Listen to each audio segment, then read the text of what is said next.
Oh shit. We are back with another episode of Gab with Gabby. Okay, please do not make me regret putting out this video because honestly, I really wanted to gatekeep this information. Okay, but sharing is caring, and you know what? The information is only half the battle anyway. You still have to put in the work. But I'm about to spill the tea on how to become a full time professional dancer, performer, model, personality presence in New York City.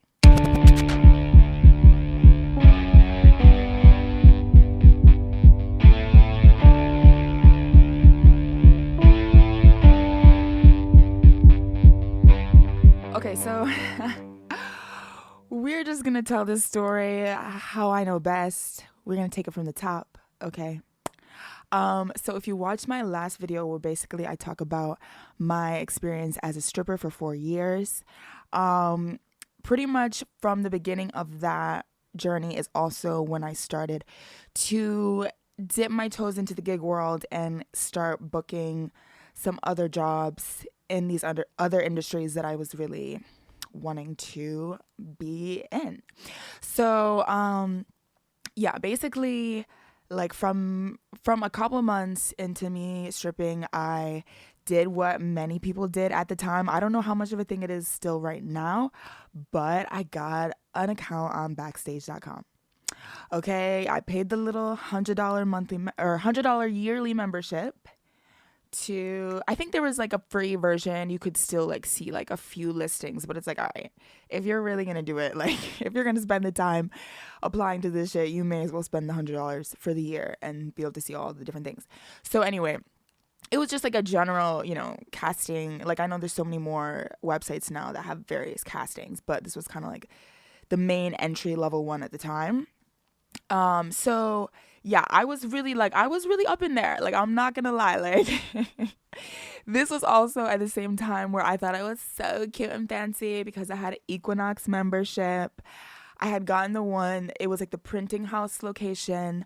And so it had like a rooftop pool. Now, mind you, I lived in Brooklyn at the time, so it's like I had to commute like a good 45 minutes just to get to this gym. So it wasn't really practical, but I was feeling myself. I was living the fantasy. So yeah, I would pull up, I would go to the gym, I'll do my quick little workout, and then I would just be up on that pool deck, up in that pool deck, typing away on my laptop, just like submitting to everything, like anything I could possibly, this is when I was 21. It's like whatever age range, like I was like, I can play anything from 15 to 35, like let's go. Um, And yeah, I would just, yeah, whether it was dance roles, acting roles, modeling roles, like I was just submitting to everything.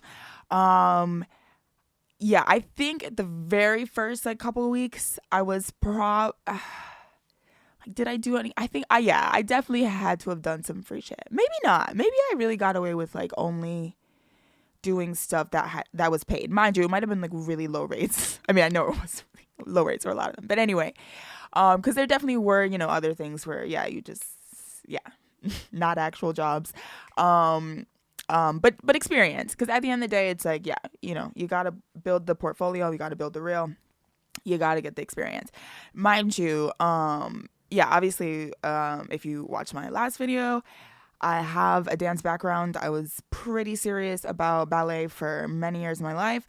Like since I was like 8 years old. I'm like also happen to be like naturally very flexible. And yeah, and then I had in high school, I was homeschooled most of my life, but I did have like one like kind of year at high school where I was like one of the lead roles in the musical and then one of the lead roles in the acting in the in the drama, in the spring drama, in the play, the high school play. So, yeah, that was like the little bit of acting experience I was working off of. But I've always had a healthy, well, I've always been delusional, which I've been able to play into my favor at times. Sometimes, yeah, maybe I'm in my own world. But at the end of the day, I be going for things. Boom. So yeah, I started submitting to a bunch of stuff, and it went pretty well. Like I booked I remember this first, it was like this short film, and it was probably, I think it was like 20 something an hour, but I was like, okay, it was the lead role for the short film. So I was like, okay, period. This was my first time like really doing like on camera acting. And I think we shot like over the course of like, it was probably like 2 or 3 weeks. But it was actually really dope. One of the locations was the Frick collection, which is a really stunning museum in the city, and that was really beautiful. I was playing like I was playing this girl that's going blind. So that was definitely an interesting challenge. Since I do have like almost perfect vision. No, sorry. Okay. But yeah, so that was really dope to book that again as like a 21-year-old without having like actually studied acting. Like that was really exciting to like book a paid acting role. And yeah, that was dope. I had a great crying scene at the end. Maybe if I can find the link, I'll link it below, but I don't know. Maybe we can just leave that to your imagination. But anyway, yeah, and then I remember there was like one of my first modeling gigs for Tuft and Needle, the mattress company.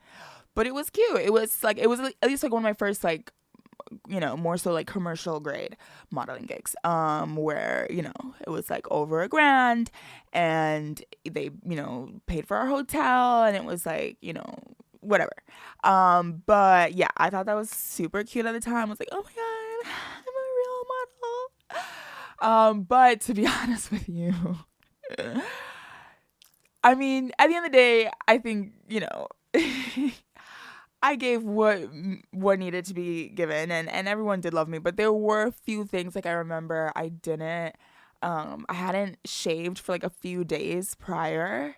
So there was, and mind you, and this was because again, this was also when I was stripping. I think I had worked like probably a shift at the club the night before.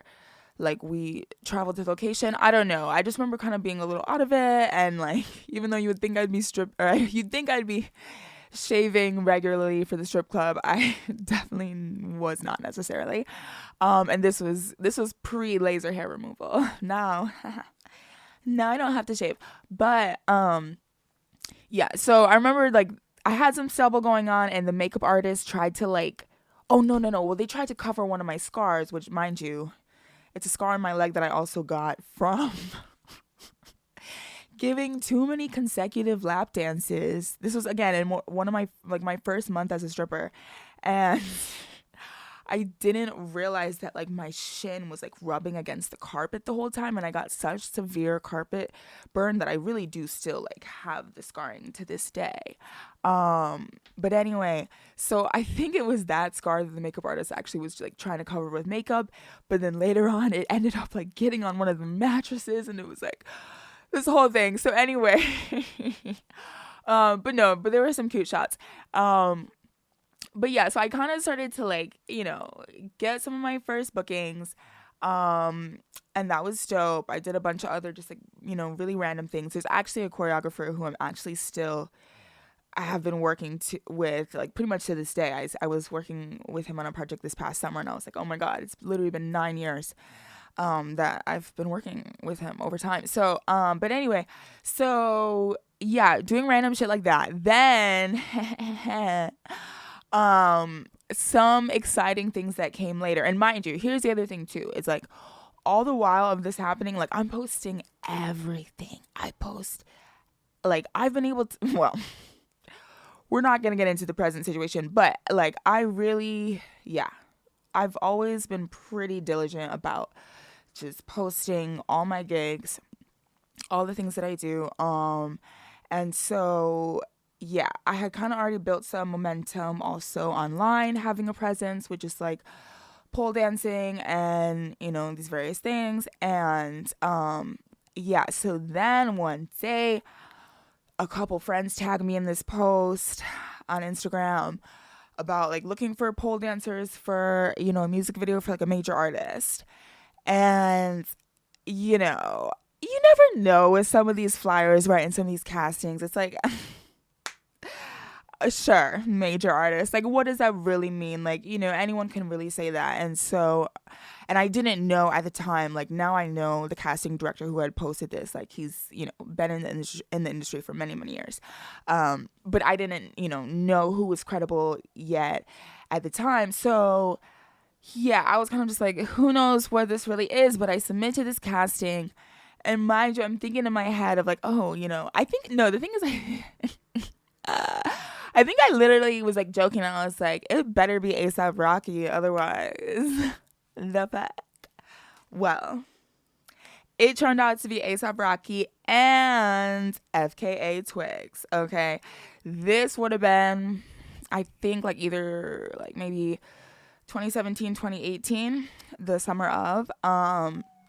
And this was like FKA Twigs' first like debut of like pole dancing. It was her first music video where she ever did that, called Fuck Sleep. That was the music video, the two of them.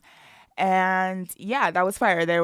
I was one of 3 pole dancers. The other ones are also very iconic: Sammy Bacone and Danny Marie. So yeah, that was fire. And I love that song too. And that was my first time getting booked to work with, you know, like actual celebrities. And so that was fire. That was really cool. Yeah. I'm not going to necessarily get into all the tea of that whole experience, but it was really cute. My scene in it is very short. It's like halfway through the video or so. Twigs and Rocky are walking into this strip club with fecal matter. And if you know who those 2 artists are. And basically, yeah, I'm the first person that you see on the pole when they walk into the club. I'm like, I can almost do it right now. There's a pose right there. But no, I do my little iconic split, and yeah, it's fire. I probably will link that below. But anyway, so that was like one of the first music videos that I booked. And yeah, I was super excited about that. Now, mind you, right after that video came out, right when I had posted that on Instagram, my clip, and I was so excited, like all these comments were rolling through, and I hadn't even read all the comments yet. Because I have this weird thing where I just like don't like to read comments in the moment, because it's just like, I feel like whenever I first release something, like, and yes, I'm literally just talking about any like Instagram post, like I feel like I'm just like too attached to it in the moment. I don't really want to know people's response to it immediately. So yeah, so I hadn't even looked at the comments yet, and the next morning I wake up to find my Instagram account has been permanently deleted. Bruh.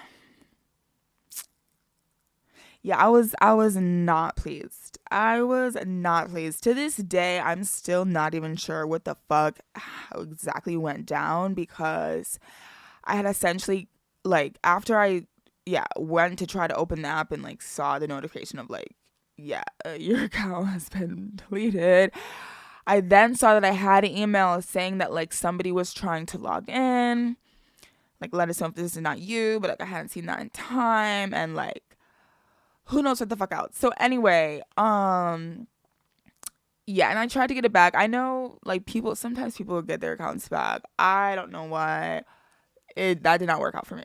So anyway, that was at the time pretty devastating, but I was like, okay, fuck it. Like, the bar has been raised, you know, now when I make this new account, even though I'm fucking annoyed that I'm gonna have to start from 0 followers and work my way back up again. And mind you, I only had at the time, like the other account, I think I had like 5,000 some followers.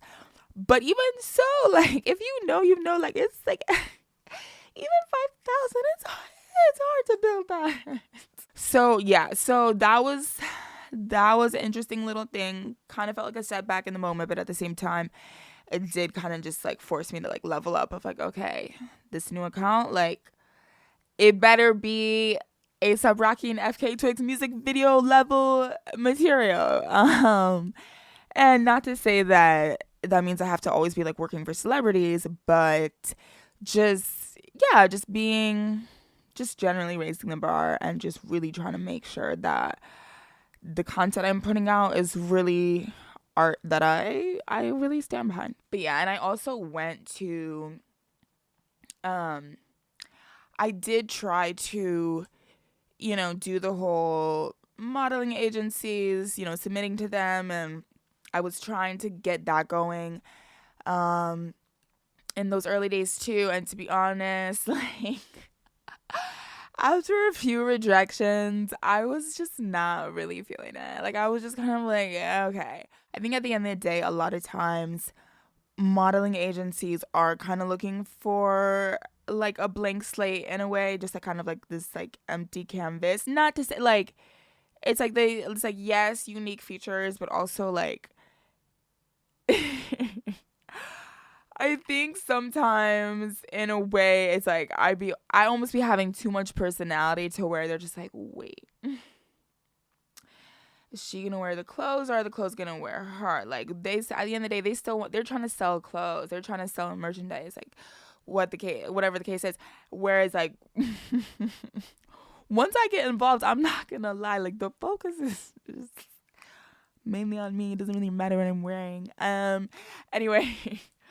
So yeah, I kind of came to terms with the fact, or at least, well, I guess the way I look at it now is that I think this was kind of just the universe actually guiding me, where I think had I had a bunch of like initial success with modeling, I think I would have kind of just like ridden that out and gotten kind of comfortable in that. And not to say that I wouldn't have also had a dope experience with that and, learning a lot and been challenged in plenty of ways. I think that I'm really happy that I was pushed to like do a lot more of just like dance and specialty performance and like learn all these different apparatuses and crafts and acts for my personal journey. I think that's definitely that's working out great. And I think if anything, I could have more of my modeling days as time goes on. Like honestly, I feel like in my 40s and 50s would be fucking fire. Like, cause I'm like, bro, I'm not. I'm in this shit, okay? I'm really in this shit. I'm gonna be making art and performing and whatnot for as long as I can. So, hopefully many decades to come. So yeah, I'm like, I can have my like crazy wild modeling era at so many other points in life. We'll get there. But yeah, so that was not a huge focus of mine, but you know how it is. Everybody living in New York City, like Fashion Week comes around and all of a sudden it's like, wait, should I go to some of these castings? Should I try to get on the runway? Bro. At this point, honestly, most of my like runway moments that I have had have just been for designers that are actually my friends, which is honestly the best anyway, and they're all super talented anyway. So it's really kind of worked out perfectly. So I'm like, yeah, let's keep that momentum going. Okay, so the other original hustle, right, that kind of got me into the gig world was the brand ambassador gigs.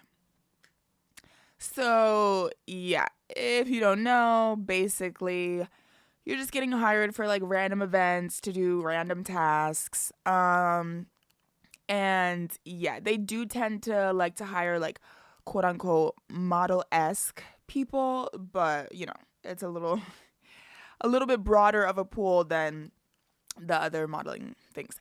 So yeah, so I had kind of been doing some of those jobs. Now, mind you, I really kind of hated it because half the time you had to wear these like hideous branded t-shirts and like, just like, I don't know, what was it? Like black pants and like a black sneaker, which is not bad. I mean, I wear black pants and black sneakers all the time, but like, it was just not, I didn't feel like I was able to be like my full self.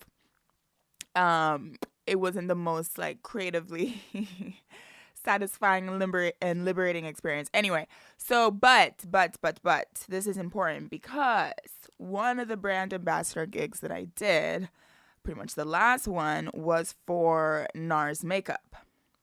And they were having this pop-up event. This it was actually really dope. It was really dope, like immersive event, and they had hired entertainment as well, through like a event entertainment agency.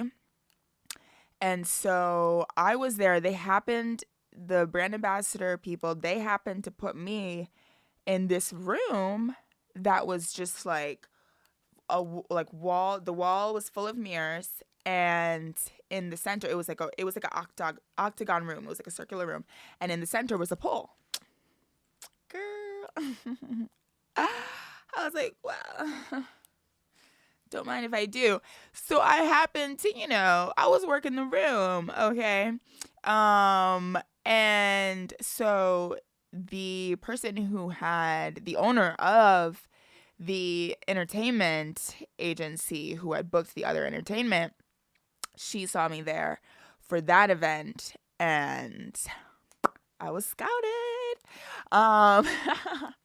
But yeah, so that was my first time. I didn't even know, like, of course I knew about, yes, modeling agencies or, having agents and managers for acting or this and that. But I didn't know about just like the whole event entertainment agency world. And I didn't know that there were just like, bookers that could be a lovely liaison, because to be honest, I still do book plenty of gigs where it's just directly. And that's, great for its own reasons. And I've been able to learn so much about what to ask for and what to demand through now having worked with these other entertainment agencies. But yeah, that was honestly pretty life-changing for me. Because again, this was still when I was still like at the strip club at least once a week. And so, I was just doing these random gigs here and there. And so when I first started working with this agency, I was like, wait, you want me to do, like, I think the first gig was like essentially like a go-go gig, right? And so I'm just going to guess it probably wasn't exactly this, but as they typically go, I think I probably did about 4 15-minute sets over the course of, I don't know, maybe like 2-3 hours. A costume was provided for me. I think in this case there was maybe someone helping with makeup. It was like a early night gig. What is considered early? I'll tell you this, I didn't have to work until 4 a.m., okay? And I was low-key shocked. Like, I was like, wait, I have a guaranteed rate. I only have to dance. Because here's the thing, at the strip club, at least the club that I was mainly working at, we would do, in the course of the 7-hour shift, each hour a 15-minute dance set. So 7 15-minute dance sets over the course of a night. And again, this is when I was like going crazy on the pole. So that's almost 2 hours of pole dancing in a night, which, if you know anything about pole dancing, that is a lot on the body. That's some pretty intense exercise to be doing on a regular basis. So yeah, I was like, wait, I'm just dancing in heels, like cute vibes. Like, I'm not even, doing like any acrobatic craziness. That was kind of a blow minds for me. So yeah, now mind you, at this time, and now, like, okay, I have really, I have gotten my hands into a lot of different things within the gig worlds of like a lot of different kinds of performances and apparatuses and this, that, and the third. When I was first starting, go-go work definitely made sense. Here's the thing. So, okay, with like, for instance, with like showgirl work, where it's like, yeah, a lot of the like super shiny costumes and the big headpieces and yada yada. A lot of those jobs, they do want you to be pretty tall. So kind of like same as with modeling, 5'8", 5'9", and up. And a lot of times with those two, it is kind of like no tattoos or very minimal tattoos, no exposed tattoos, whatever. And also at the time, this is when I still had my buzz cut. Like I was buzzing the sides of my head for 4 years. So there are also certain showgirl gigs you might be wearing a wig, but a lot of times you're wearing a a phony pony, or like a low bun or whatnot. But yeah, it's you kind of need the base of being able to slick your hair into at least a high ponytail or a low bun, something to at least enough to grip an extension. So that was a little bit limiting for me at this time, since I was not able to do that with my current hairstyle. And then with like the more go-go gigs, again, there's like a little bit more flexibility sometimes, because as opposed to the showgirl, the go-go is a little bit more just like nightlife, and maybe it's places that are open to like a wider range of looks, more just like fun things, edgier things. So, maybe tattoos are not as much of an issue. And sometimes with the height, it depends. Sometimes it's not as strict. But yeah, and then like some other things that the entertainment agencies will hire for. We have the choreo dancers. Now, mind you, I grew up, yes, classical ballet, contemporary, all these things. I am fully capable of learning and executing choreo. However, it's not my first choice. I just kind of would rather improvise. I love to just be in the moment. It's so funny because when I was growing up in ballet, part of the whole reason that I loved ballet is because it was so structured and so choreographed. And I was just like, yes, please tell me every single thing of what to do down to my last finger. Like, I did not want to improvise. That would stress me out. Like, I was like, no, I don't want to be seen. But as I, just became crazier and more attention seeking. But yeah, at a certain point in time, I got really comfortable with improvising and just being in the moment. And I just love to just read the energy of the room and just see how people respond to certain things. And I can kind of rock that I can rock that. So yeah, choreo, it requires the rehearsals and yada yada. And as much as these rehearsals may be paid, it's still not going to be the same type of rates as the performance rates. At the end of the day, I'm already struggling to like make it to all the dance classes I want to make it to, and do all the other things that I be trying to do. So I kind of gravitate towards the non-choreo gigs. But yeah, that can also be a great option for people who do have some kind of dance background or who don't. I mean, listen, with TikTok and all these things now and people learning all these, like, yeah, if you're good at picking up choreography, well, I mean, it depends too, because some of these gigs will require certain, like formal training within certain types of dance. It depends. But anyway, so yeah, there's like the choreo dance gigs, and then there is definitely specifically ballet gigs, point gigs, being able to dance on point. But then again, mind you, back with the haircut at the time, having the undercut and not being able to just give that classic slicked back ballerina bun, that was not necessarily a selling point for me being able to book these other ballet gigs. And yeah, and then I think like, because I am very flexible, like I was kind of trying to sell the contortion thing, and I was booking some contortion-esque gigs.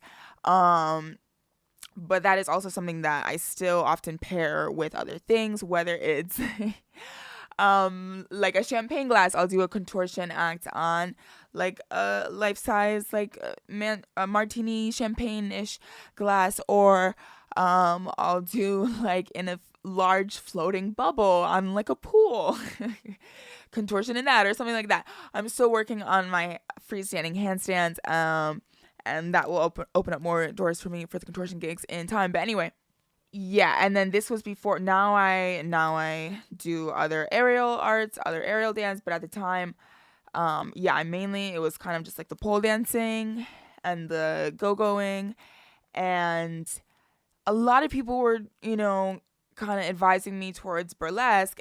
And mind you, because even though I've been making my own clothes and outfits for many, many years, and I would make like so many of my outfits for the strip club, but those outfits is it's a very different look than the burlesque outfits. I at the time did not feel that I had the patience to be rhinestoning my own outfits, and nor did I want to pay somebody else to do it. And that is honestly a big part of burlesque, is just in general the costumes. And generally in burlesque, like everything is just kind of like the more it can shine, the better. And that at the time too, because if you also watched my last episode, like at a certain time, I was trying to go for this like minimalistic aesthetic, or just generally, I just didn't want to be. And again, it's like you look around my room and you're like, wait, what do you mean? But like, I wasn't originally. It took me some time to get into like sparkle. Like I wasn't really trying to have a bunch of just like shiny things. I just kind of thought that was like kind of corny, to be honest. And yeah, I kind of considered myself like, I've always, as much as yes, I can make costumes, for a long time I really was like, no, like I just want to make like streetwear. I really consider myself this like fashion person, where I was like, no, like I can't, like certain things I was like, okay, like sure, like that's pretty, but it's not giving fashion. And that just bothered me. Like I was just like, no, I cannot be involved. So yeah, over time, I've been able to find my own specific lane within burlesque, which often does incorporate ballet in a very literal sense, where oftentimes I will be like stripping out of a tutu on point or something like that. But yeah, it took me a minute to really kind of like get going with the whole burlesque thing. So yeah, at the time, yeah, it was just mainly like the go-going and the pole dance gigs. But mind you, I was hustling those pole dance gigs. And this was also, again, like 2018. So this was when pole dancing was more recently hitting the mainstream in a way where it was extremely popular and trendy to have pole dancers at just about any event you can think of. Like, speaking of fashion shows, like I was pole dancing in the background of this like fashion show that like Brooke Candy was also like performing at, like random shit. Like I feel like, okay, maybe I didn't actually pole dance at a baby shower, but like I feel like I did. It's like that type of thing where it's just like weddings. Like I don't know. Like no, did I do a wedding? But yeah, basically it was just a really good time for pole dance gigs. Like I really was able to book a lot with just that. And mind you, this whole time too, it's like, again, I'm getting footage of everything. Like if I have to find a random discreet like corner, or like ask the bartenders to like prop up my phone here or there, or like, try to find some random person in the audience afterwards who I saw was filming me at like a good moment. Like, yo. And that's the thing, like it really, like that is half the battle right there. Getting content, it's one thing to book the gig and to perform and everyone loved it, and it's a whole nother thing to get footage of that. Okay. But yeah, let me tell you, I still do, but especially in the early days of me really trying to get established in this world and get consistent bookings, like I would go way out of my way to get the content. And I will post the content and I will spend the time to edit it in a pleasing way, and I will do the things. Okay? And that's, you don't absolutely have to do that to get booked. Like, if you are able to get your first few bookings and leave a really good impression and, just build those connections, word of mouth or whatever the case, it can absolutely be done. There's plenty of people that I work with that, yes, plenty, because I work with so many, but also it is a generally small percentage, because at the end of the day, yes, the people who are posting a lot more, especially if it's quality footage, like, you're gonna get booked more. You're in people's minds. Like, at the end of the day, it's real humans who are, booking you, who are making those calls. So it's like, if you have bookers following you on Instagram and you're posting every day, whether it's content of your actual performances or it's you training, taking dance classes or whatever the case, like, that's, just being in people's brains like that, that's gonna make a difference.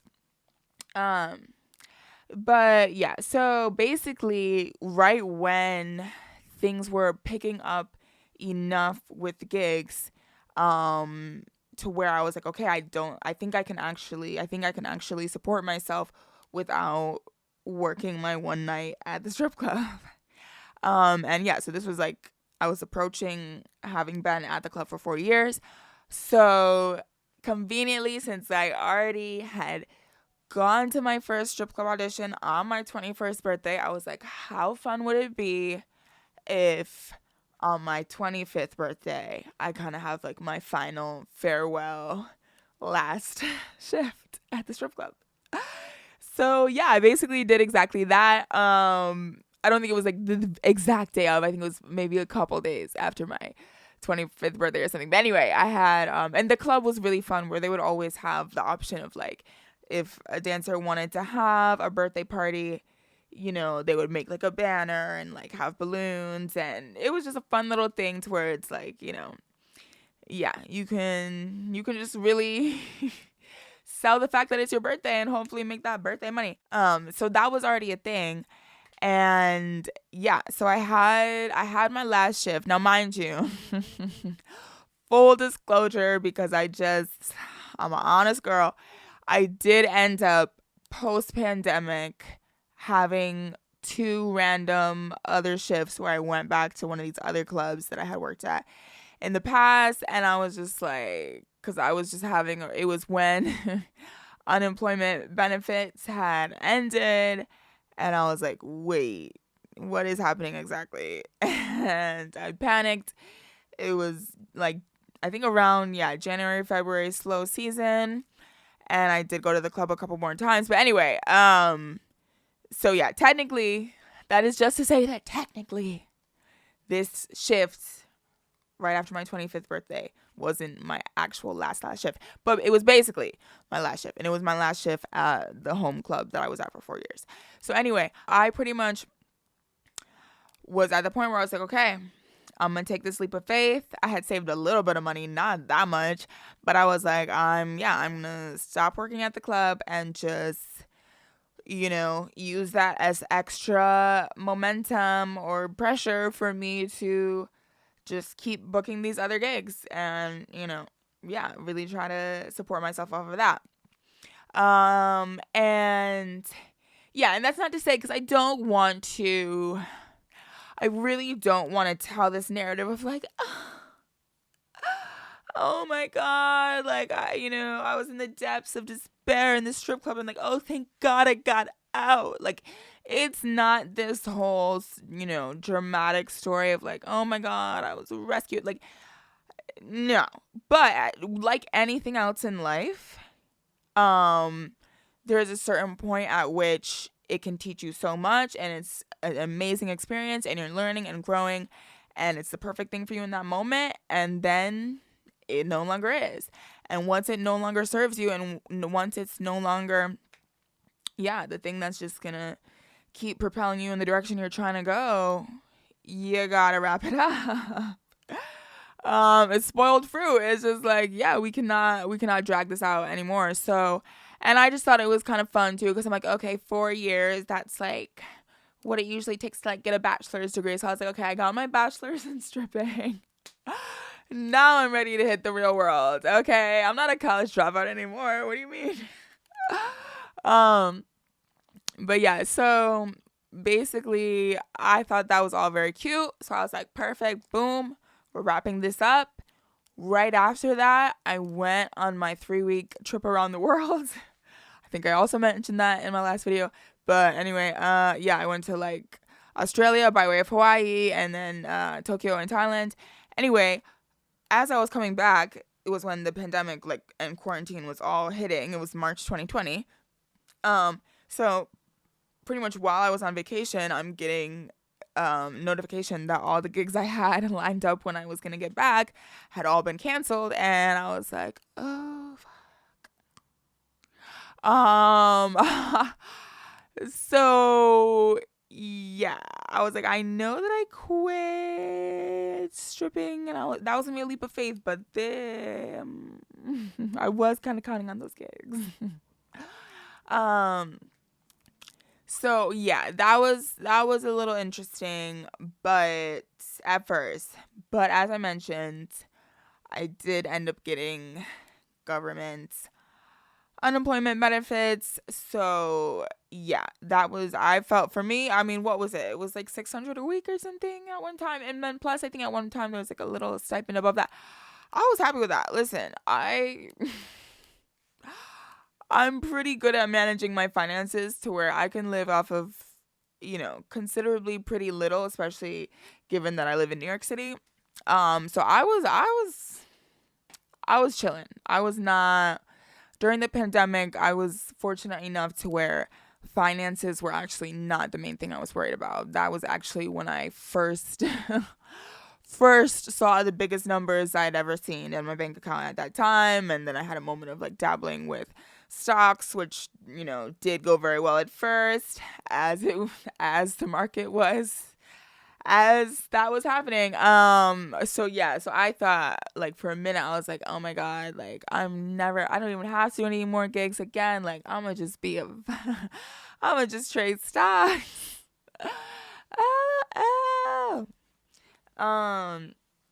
Yeah, but no, what I came to find too is, like, at the end of the day, like, because I am a very obsessive person and I'm very competitive and I do really push myself to just be the best at whatever it is that I'm doing.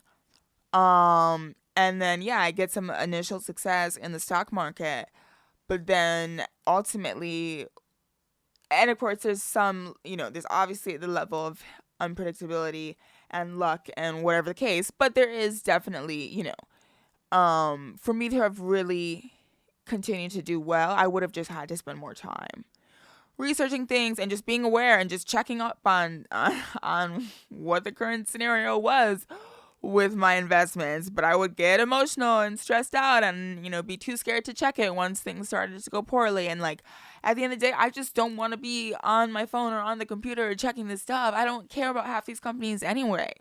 Like, what do you mean? Like, no, I want to be putting on a sick outfit, looking fabulous, and entertaining a bunch of people, like, that's just more my vibe. But then basically too, it was kind of good timing with my personal career path and the pandemic hitting at that moment, because again, with the whole thing of my haircut kind of getting in the way of some of these gigs, this is actually when I started to then grow out my undercut. And yeah, the pandemic was the perfect time to grow out my hair. I started growing out the undercut, and then I ended up cutting off the hair that was on top because I had a little bit of length there. So then I had a moment of just truly having just like a fully short, like 1-inch haircut, and that was super fun. But yeah, again, not to say there's so many, I work with so many people that have all different kinds of looks in every way you can imagine. This is not to say that you can't be a full-time performer in New York City and have an eccentric haircut. Like, please. And not even, it's not even eccentric. Like, like, it's not to say that you can't have a short haircut. But again, it's just, if you can get your hair into a slicked something to attach a high ponytail, or if you can get into a low bun, as a female presenting entertainer, that's gonna go a long way. So yeah, by spring of 2021, when things started opening back up again, events started happening again, and again, this is when unemployment benefits had stopped. So I was like, okay, we're back in it. We're gonna try to make this gig thing really happen. So I was really trying to just think of any way that I could just make myself more bookable.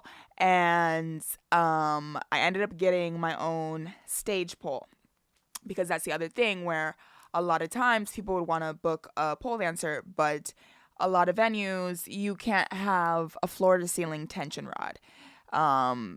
AKA like this pole that I have here in my room, being able to actually because this is not, there's no screws involved. Like, this is just the pressure of the ceiling and the floor. And I've had instances, trust and believe, where, there was this one time during Halloween. And by the way, too, Halloween is always the best. If you're trying to get into gigs, Halloween weekend is the time, because there are so many and people get desperate, and a lot of the OGs and people that are really deep in this world already, like, they're already taking on this, that, and the third. So anyway, it's a good time to break into the industry because there's just a lot more opportunities. So this was a Halloween weekend gig, and I was hired to pole dance. They said they were providing their own pole, whatnot. Well, I show up, and turns out it is a tension rod, but the ceiling was domed, okay? It wasn't like the most dramatic arch, but it was definitely not a flat ceiling. It definitely had a curve to it. And so just by nature of physics, that just doesn't work with a tension rod. You are not going to be able to get a secure enough bond. It's not going to happen. So yeah, it was not secure. I wish I could tell you the moment that the pole fell while I was on it, but I actually don't remember, because I hit my head and had a minor concussion. Right. So yeah, and I can't even tell you how many times, like, oh my God. There was a time I showed up to a gig, and mind you, this was at what's it called? The Brooklyn Mirage.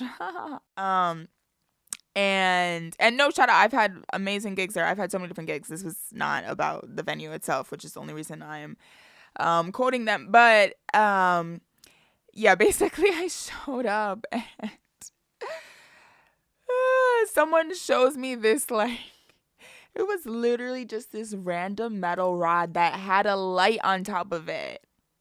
It was almost like a tripod, but not a tripod, but for like a light. It was a stand for a light. It was not a dancing pole. Like, look, yes, a good pole dancer can find any type of rod or a street sign or whatever the case, and, do a quick shoulder mount or do a couple things and get a cute photo and whatever. Sure, yes. But I'm not going to do a 15-minute pole dance set in front of an audience on a random metal painted rod with a light on top that could come crashing down on my head.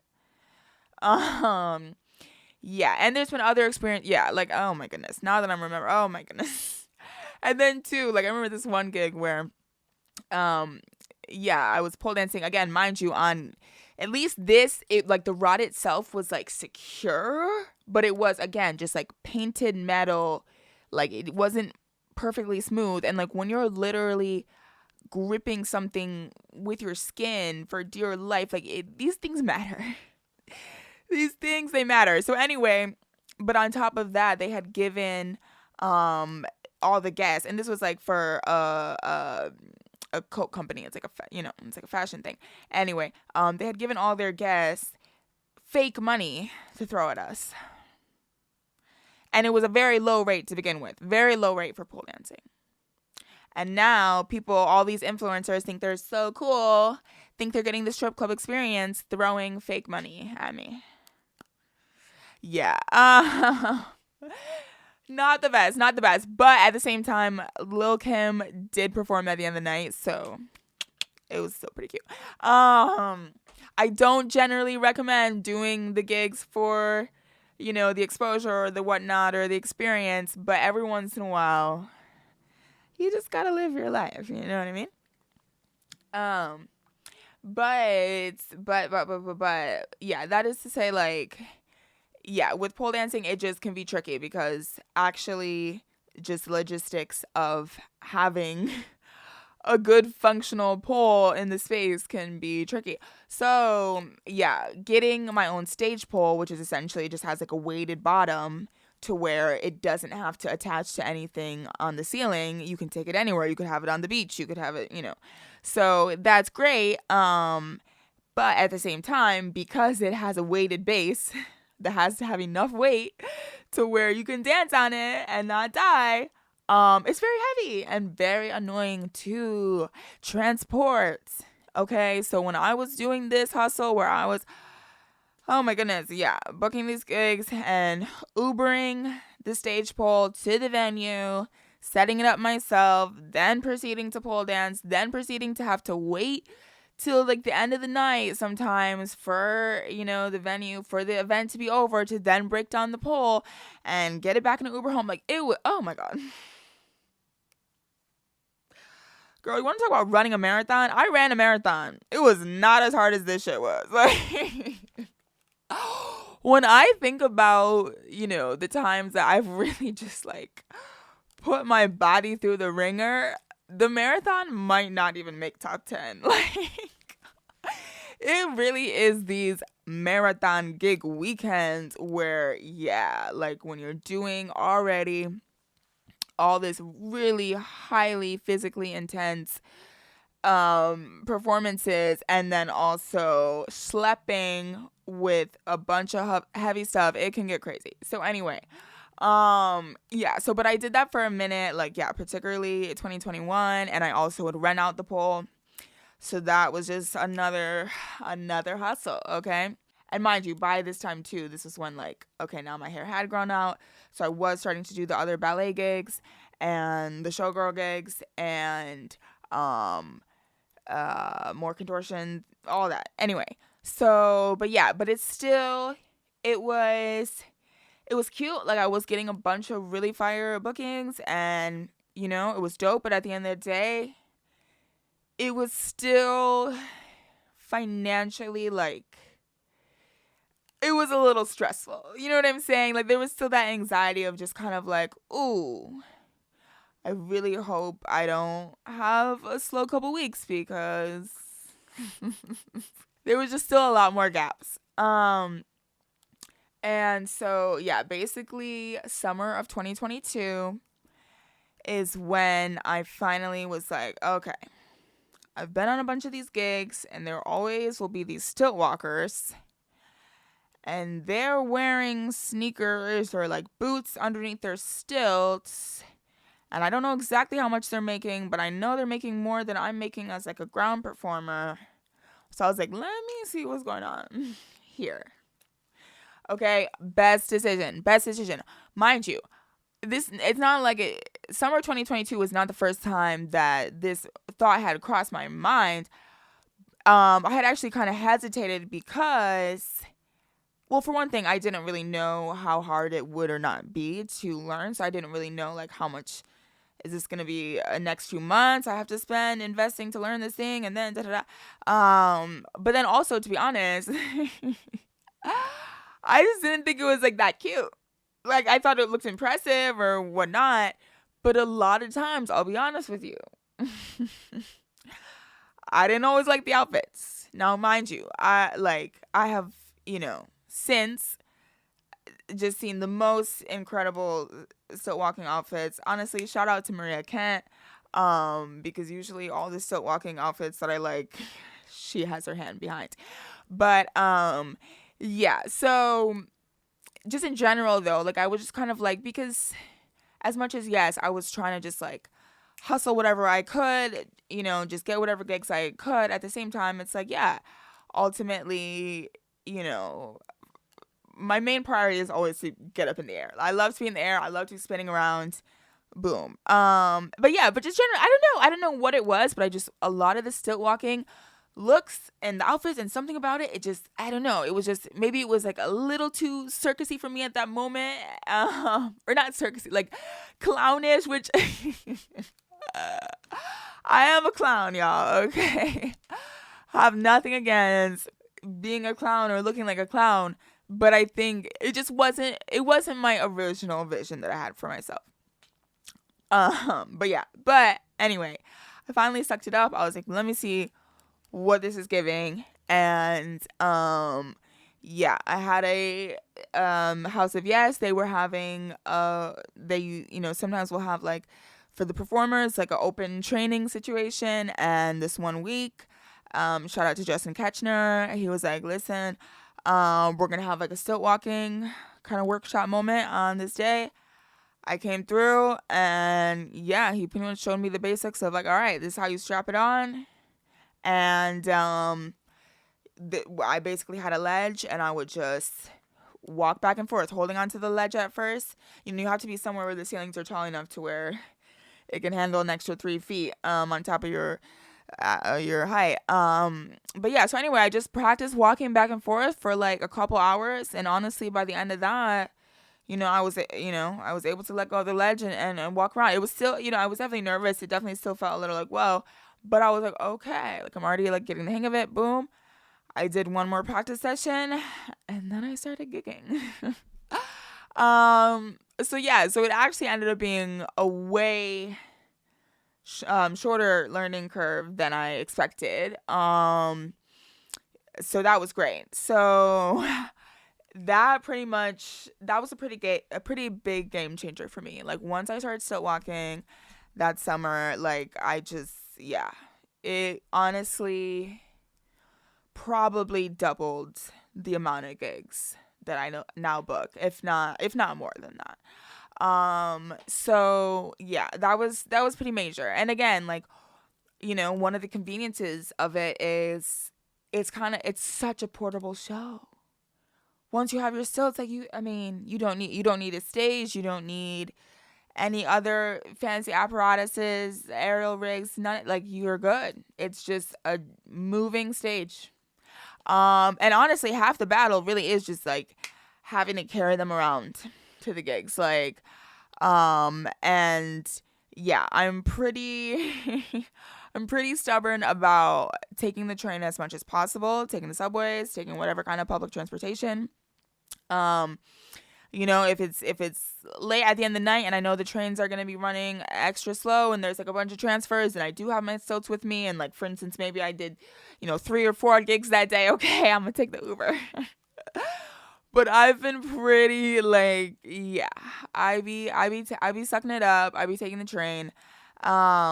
So that can be one of the more annoying parts is just having to carry stilts around on a train. But, I've gotten used to it. And at the end of the day, it's transformed my financial situation. So we love that. So that was pretty major. Because honestly, like, here's the thing. At the end of the day, like, if you're trying to make gig work your profession, or, you're trying to, do full-time from part-time, whatever the case, at the end of the day, it's a business, right? It's money, it's numbers, boom. So the more of the show that you can just provide yourself is just always going to be the better, right? So it's just like, whether it's being able to provide your own costumes or just like being really amazing at hair and makeup, having a bunch of different wigs and hair options and headpieces, whether it's, being able to bring your own apparatus, even sometimes, like, I don't know, maybe you might even need to bring your own lighting. Like, the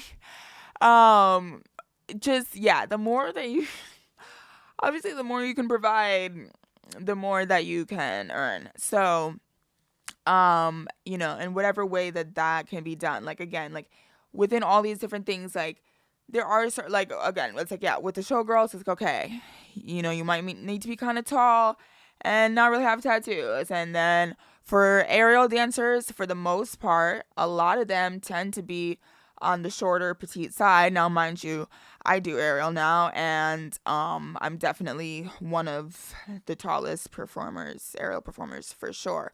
At least that's, like, regularly getting booked in New York City. So that is a little bit more on the rare side. And then with, like, with, like, stilt walking, you can really be any height. I mean, yeah, because you're strapping on the legs anyway. I mean, I will say that I think if you are a little bit taller, it might just be a little easier for you to learn at first, because it's not as dramatic of a change. And just the proportions. But no, that's kind of, like, open to a lot of different heights. And then what else? I mean, there's fire arts. That's actually one thing I haven't dabbled into.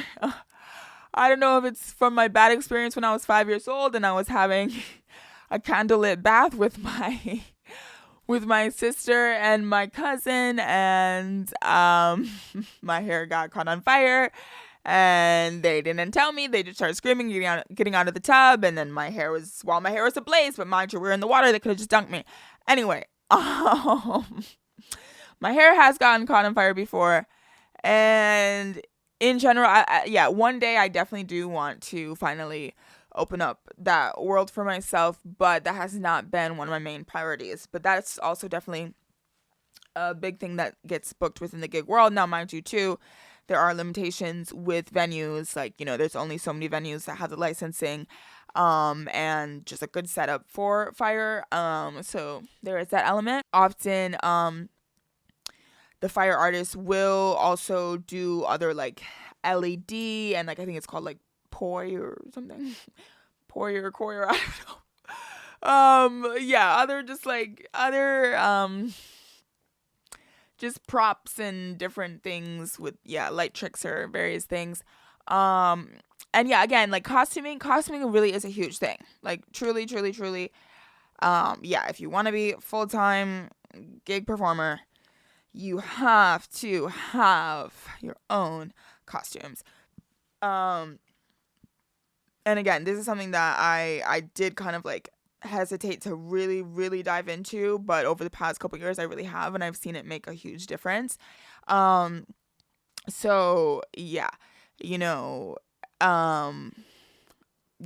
that's just having just, like, many sets of, like, fully rhinestone outfits in different colors for whatever different theme of the parties. I have, multiple different rhinestone tutus, and, my different stilt pant covers, and, many headpieces, and just, like, every heel color and style you can imagine. But no, there's always just, within each little thing, you just kind of figure out, like, okay, these are just the things I need to always have. These are the things that just really go a long way.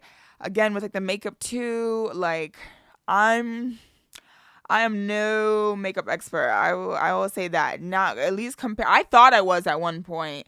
But now, with this whole generation of these people, having grown up on the YouTube and the TikTok videos, like, I'm not going to try to compete.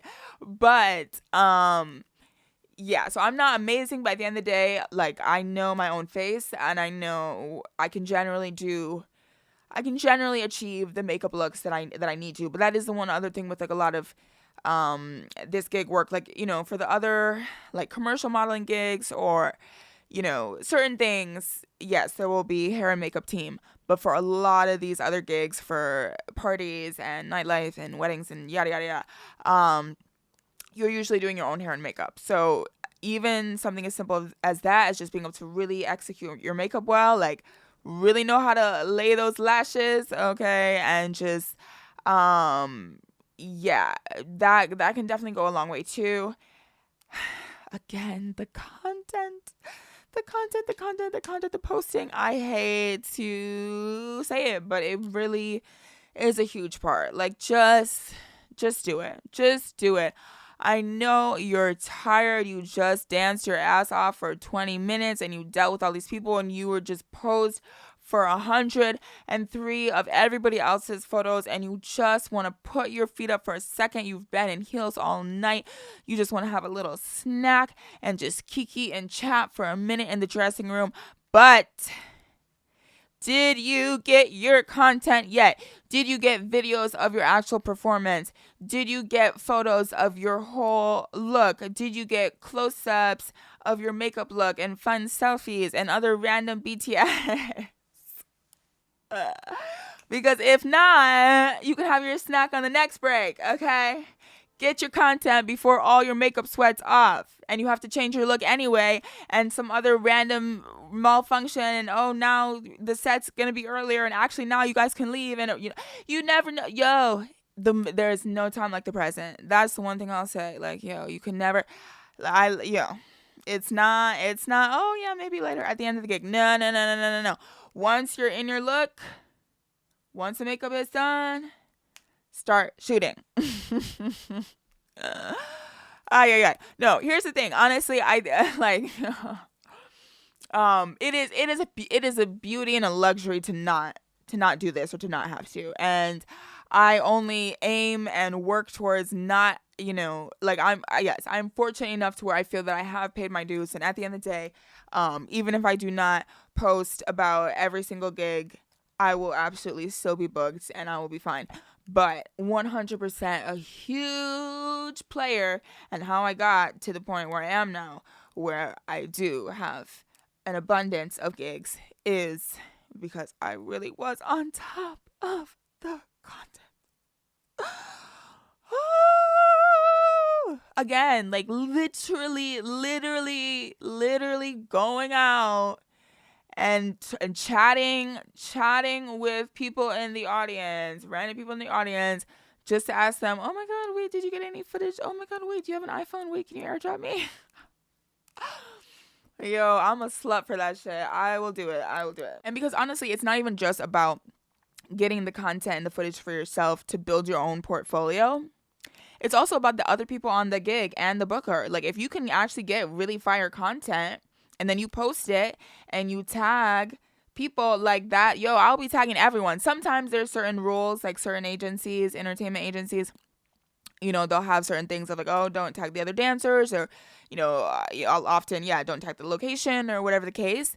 But within whatever those, guidelines are, tag as many people as possible. Okay? Because then not only is that just good for your presence too, and now they're reposting you and boom, boom, boom, but then they're also like, oh, perfect. Less work for me. Like, okay, I can just repost this. Like, she already got the content. She already posted. Okay, great. You know what I'm saying? And so then whether it's the booker or other fellow dancers, they're now thinking, okay, great. Whenever we hire this person, at least we got the content taken care of, and other dancers too. That's the other thing. It's like, a lot of times, you're booking gigs based off of referrals. You're booking gigs based off of other dancers. Someone wanted to hire them and they're like, oh yeah, do you have another girl? Boom, boom, boom. So if you also get along with a lot of the dancers and, they know, oh yeah, whenever I'm with this person, we always get the shot. Boom.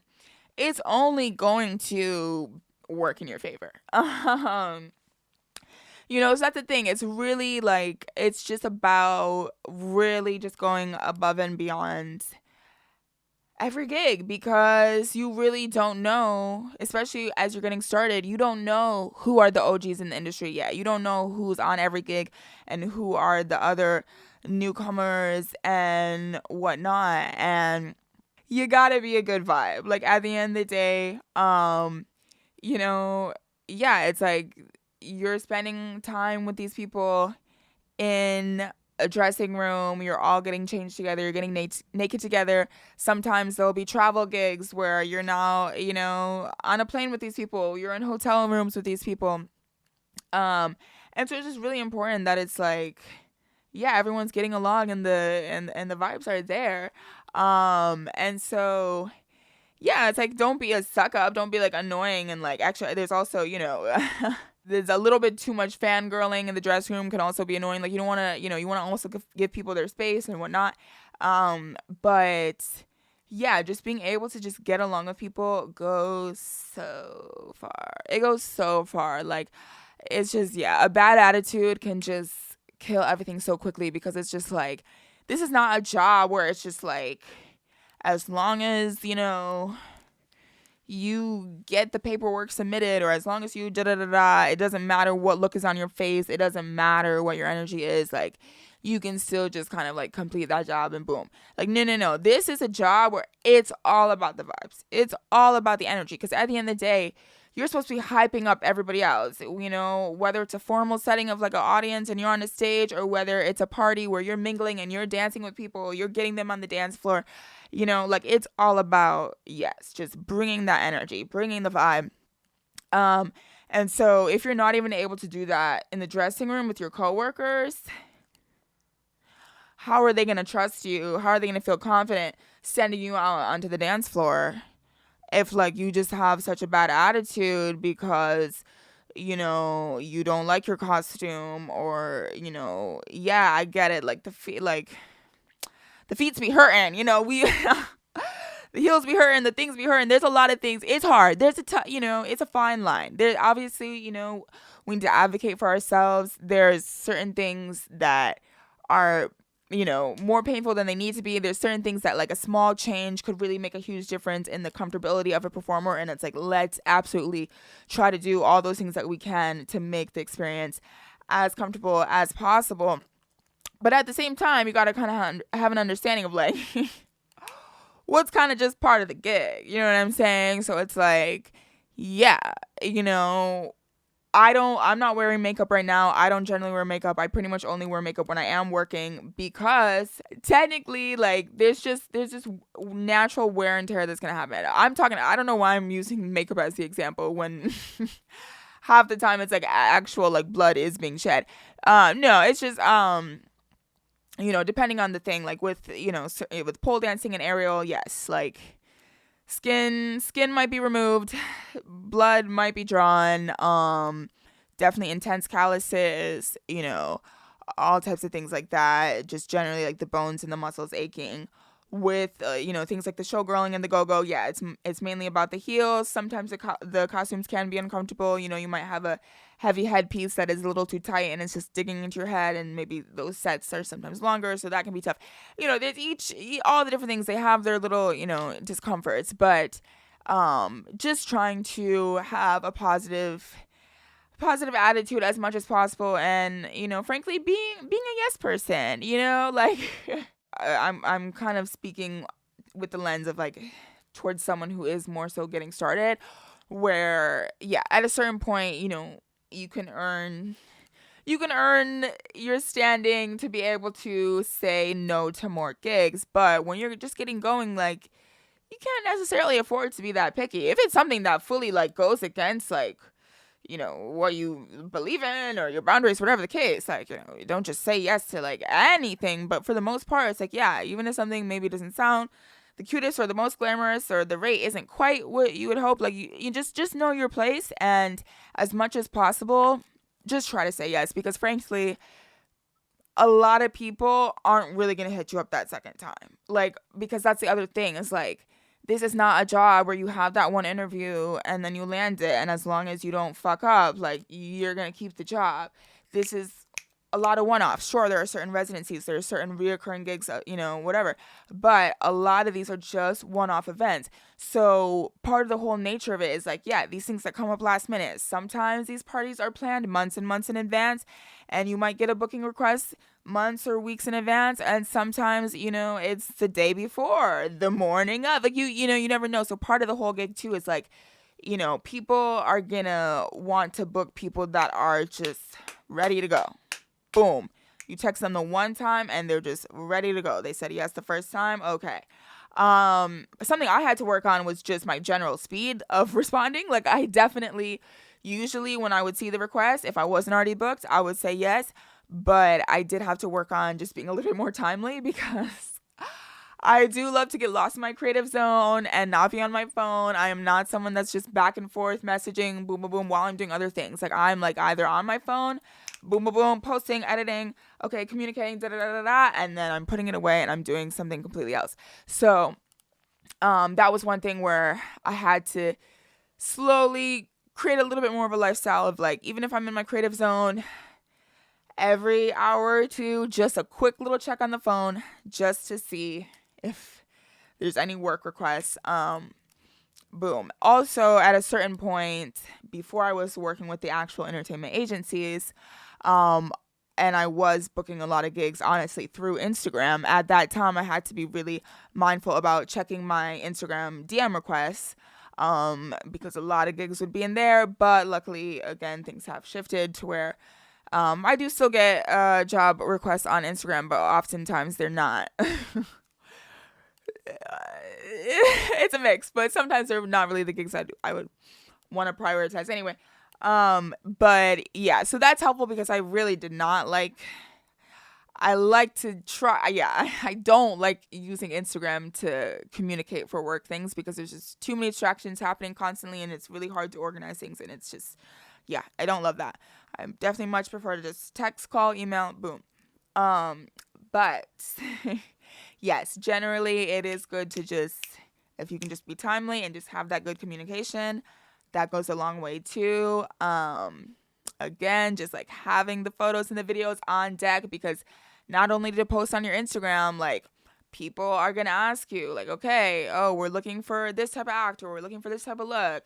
Like, you don't think they're going to ask for a photo and a video of it next? Like, in this, and honestly, like when I was first getting into this, and it wasn't even quite how it is now, where it wasn't as expected to just have footage of every single act that you are offering. But yeah, especially now, it's just like, if you do not have the visual proof of whatever it is that you're saying that you can present, I mean, again, unless like you have built that credibility, but even so. And then, yeah, also just, constantly making sure that you're always evolving, that you're always, creating new acts, learning new skills, building the wardrobe, getting new costumes, da da da. Yeah, that's huge, because at the end of the day, yeah, there are certain acts that can be super classic and you might get lucky and, something gets booked over and over and over. But yeah, for the most part, like, things get old. Also, just a quick flex, because I forgot. I was like, wait, I talked about the A$AP Rocky and FK Twigs music video, but I didn't mention some of my other music video credits. I want to say it was, either 2018 or 2019. I then was in a Charlie XCX and Lizzo music video, pole dancing once again, and with these like crazy prosthetics where I kind of looked like a lion/dog. That was interesting. Anyway, I'll link that one below too. That's for Blame It On Your Love.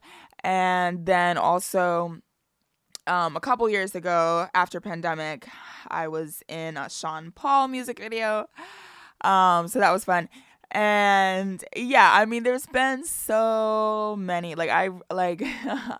People always try to ask me like, oh, like what was like your favorite gig? And I'm just like, wait, what? Like I learned to pull up my Instagram and start scrolling through, and I'm just like, wait. But no, I could really, I've been so lucky to have so many career highlights, from working the opening exhibit of the Mugler Criticism exhibit at the Brooklyn Museum. In like, they made us some custom Mugler outfits, Met Gala after parties, and recently in the past year or so, I've kind of like found a little bit of a niche again within the modeling thing, where I've been doing a lot of like specifically like contortion modeling. So I did something fun for Jeffrey Campbell, Chris Habana, Luar, that's still coming out soon.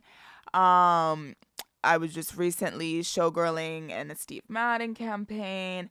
One of my amazing friends, super talented, Brianna Box, who has her brand Heaven, did a collab with Marc Jacobs Heaven, and we did something sick where I was on the Lyra hoop. So it's been really fun just to see how like the more like something, at least specifically with that, like with modeling, how I was saying earlier of like, oh, I felt like I needed to be more of a blank slate. And now kind of finding where it's like, now that I've leaned so much into myself and leaned so much into my own personality, now I've kind of found the opposite spectrum where it's like certain doors have been opening because I've been able to hone so far into something so specific. And that is frankly rare. I mean, for one thing, there's like really, I mean, oh, like, do I know any other like black contortionists in New York? I don't think I do. No, I really like, I really just do feel so lucky. Also shout out to, because I was also just thinking about how, you know, like a lot of the gigs that I have booked on Instagram too, sometimes it is someone directly just sliding into my DMs, but often that's because somebody else referred them, or, you know, a lot of times, yeah, like people will just send me different castings and flyers, and I, you know, I'm so appreciative of that. Like, really, truly, like a lot of my really awesome gigs, you know, has been through that. And just in general, again, it just really comes down to like building that community, because you'd be amazed how tight knit it really is. Like, there really, as much as there are so many performers, like there's just so much overlap. And like at this point, every gig I go to, like I know I'm gonna know most of the people that were hired. And it's which is really just such a beautiful thing. It's so fun. It just makes working so much more fun. But yeah, also just to say that it is just really important that, you know, yeah, don't burn unnecessary bridges, because you just really never know who, you know, what random person on that gig that could really, you know, just open up so many more doors. And not to say I like, you know, not that it's all about just like, okay, what can somebody else offer you? Like, obviously there's other reasons to be kind and, you know, to build community. But I'm just saying, in terms of the business, it goes a long way too. Yeah, okay. It is about to be 2 a.m. I hope I covered most things. Again, there's always, I could really chat about this for like truly ages.